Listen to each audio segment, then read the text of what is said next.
तापसी पन्नू ने तो ठेका ही ले लिया है सारी स्पोर्ट्स रिलेटेड बायोपिक्स करने का, या फिर कोई भी मूवी ऐसी जिसमें थोड़ी भागा दौड़ हो या कोई भी स्पोर्ट हो, वो सारी मूवी भी इन्हीं मैडम को करनी है। हाँ, माना कि थोड़ी सेटिस्फाइंग लगती हैं वो अपने रोल में और वो अच्छे से निभा पाती हैं उस तरह के कैरेक्टर्स, लेकिन बाकी एक्ट्रेसेस को भी मौका दिया जा सकता है। शाबाश मिथु मूवी की अगर बात करें तो इसमें आपको देखने को मिलेंगी तापसी, तापसी और थोड़ी और तापसी। बाकी सारे कैरेक्टर्स पर बिल्कुल भी फोकस नहीं रखा गया है।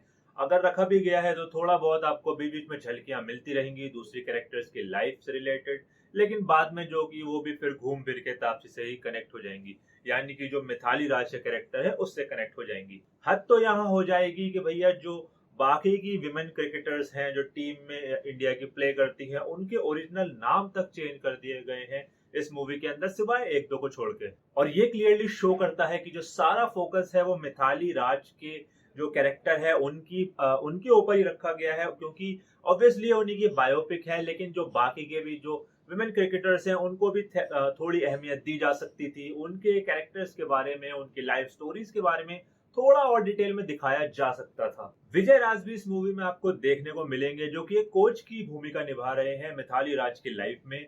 और जब वो छोटी होती हैं और जब तक उनका इंडियन टीम में सिलेक्शन नहीं होता तब तक वही उनके कोच रहते हैं। इवन वही उनको आइडेंटिफाई करते हैं, जब एक बचपने में वो उन्हें खेलते देखते हैं तो वही पहचानते हैं कि ये आगे चलकर बहुत अच्छी बैट्समैन बन सकती है, और वो उन्हें मोटिवेट करते हैं कि उन्हें आगे खेलना चाहिए। यहाँ तक कि वो उनके पेरेंट्स से, उनकी फैमिली से भी जाके बात करके आते हैं कि इसको आगे क्रिकेट खिलाया जाए and she can do very well. तो कहानी शुरू होती है दो छोटी बच्चियों की लाइफ से, एक है मिथाली और एक है नूरी।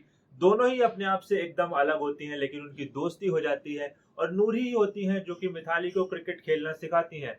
लेकिन बाद में ये होता है कि नूरी की तो एक अर्ली एज में शादी हो जाती है और वो दुबई चली जाती हैं अपने घर वालों के प्रेशर की वजह से। लेकिन अब मिथाली अकेली बच जाती हैं, तो उनके कंधों पे जो है दोनों का भार आता है और वो समझती हैं कि ये दोनों का सपना था, तो अब इसको मैं ही पूरा करूंगी और क्रिकेट में अपना नाम बना के दिखाऊंगी। मूवी के फर्स्ट हाफ में आपको फिर भी थोड़ा सा इंटरेस्ट आ सकता है, जहाँ पे वो दोनों छोटी बच्चियां क्रिकेट खेलती हैं और जो जो उनकी लाइफ के हमें मोमेंट्स देखने को मिलते हैं, प्यारे प्यारे मोमेंट्स होते हैं, जहाँ पे वो किस तरह से बचपने में क्रिकेट खेल रही हैं, उन्हें कुछ ज्यादा समझ तो नहीं है।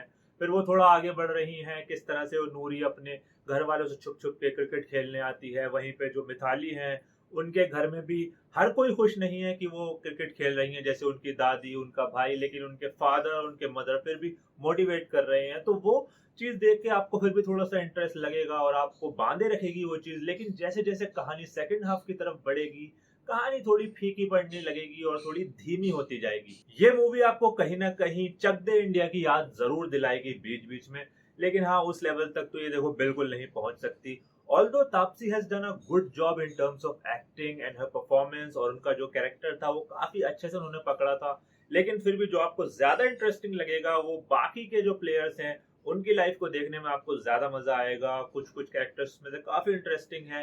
एंड इवन जो मिथाली राज का बचपन का कैरेक्टर जो जिस बच्ची ने प्ले किया है, और उनके साथ जो नूरी है, उनकी परफॉर्मेंस भी आपको देखने में काफी अच्छी लगेगी।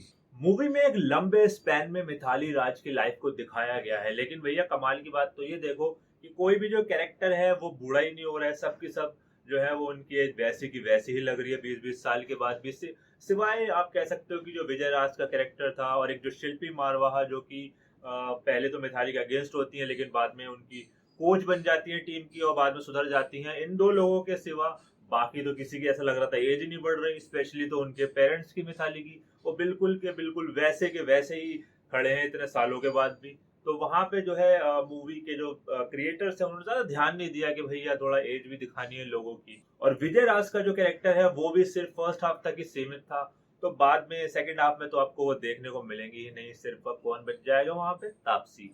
मूवी के जो सॉन्ग्स हैं एंड इसका जो बैकग्राउंड म्यूजिक है वो भी कुछ खास कमाल नहीं दिखा पाया। इसके लिरिक्स सॉन्ग्स के फिर भी काफी अच्छे थे और काफी आपको मोटिवेट करेंगे लाइफ में, इंस्पायर करेंगे अगर आप वो लिरिक्स पढ़ोगे उन सॉन्ग्स के। लेकिन ओवरऑल जो एक एक माहौल बनना चाहिए, एक मजा, वो उतना उस लेवल का नहीं आ पाया। आप एवरेज कह सकते हो उसको। मूवी का जो सेकंड हाफ है वो काफी लंबा हो जाता है और काफी बोरिंग हो जाता है। मतलब आपको समझ नहीं आएगा कि अब यार ये दिखाना क्या चाह रहे हैं। काफी कुछ तो उन्होंने ऑलरेडी दिखा दिया है, तो अब बचा क्या है। इवन जो लास्ट में है वो एक वर्ल्ड कप के मैचेस की हाइलाइट्स की तरह आपको जल्दी जल्दी जल्दी दिखाया जाएगा। उसमें भी आपको कुछ खास मजा नहीं आने वाला है। और मूवी में कोई भी ऐसा मोमेंट नहीं आएगा कि जो कि आपके दिल को वाकई में छू जाए, सिवाय कुछ छोटे मोटे मोमेंट्स के इधर उधर। वरना कि ऐसा कोई बड़ा मोमेंट नहीं आएगा जो कि आपके दिल को छू जाए या कुछ ज्यादा ही आप इंस्पायर हो जाओ या मोटिवेट हो जाओ, ऐसा कुछ भी नहीं होने वाला है। और जैसा कि हर मूवी में एक विलेन डालना जरूरी होता है जबरदस्ती का, जो हमारा मेन कैरेक्टर होता है लीड में, उसको आगे बढ़ने से रोकता है हर स्पोर्ट्स मूवी की तरह। तो इसी तरह से भी एक शिल्पी मारवाहा का कैरेक्टर इन्होंने इंट्रोड्यूस किया है इस मूवी में। शायद वो उनकी रियल लाइफ से ही इंस्पायर्ड होगा। तो वो पहले तो उनकी टीम में होती हैं, लेकिन वो एक यंग एज में जब मिताली को आगे बढ़ता हुआ देखती हैं तो वो उनसे चलने लगती हैं और उनको परेशानियां उनके लिए पैदा करती हैं, लेकिन बाद में वो सुधर जाती हैं। अगर ओवरऑल इस मूवी को देखें तो एकदम सेफ प्ले किया गया है, ऐसा कुछ भी खास नया या इनोवेटिव नहीं दिखाया गया है। और इससे ज्यादा इन्फॉर्मेशन तो आपको विकिपीडिया पे मिल जाएगी मिताली राज की लाइफ के बारे में। शायद आजकल बायोपिक्स कुछ ज्यादा ही जल्दी बनने लगी हैं, इसीलिए कुछ इतना ज्यादा असर नहीं दिखा पा रही हैं वो, और हमें देखने में इतनी अपीलिंग भी नहीं लगती हैं। हो सकता है ये वजह हो सकता है नहीं। एनीवे, तो आपकी क्या राय है इस मूवी के बारे में कमेंट सेक्शन में लिखकर जरूर बताइएगा। ऐसे ही रिव्यूज देखते रहने के लिए सब्सक्राइब टू मूवी महफिल। मैं लेता हूं तब तक आप सभी से अलविदा। धन्यवाद।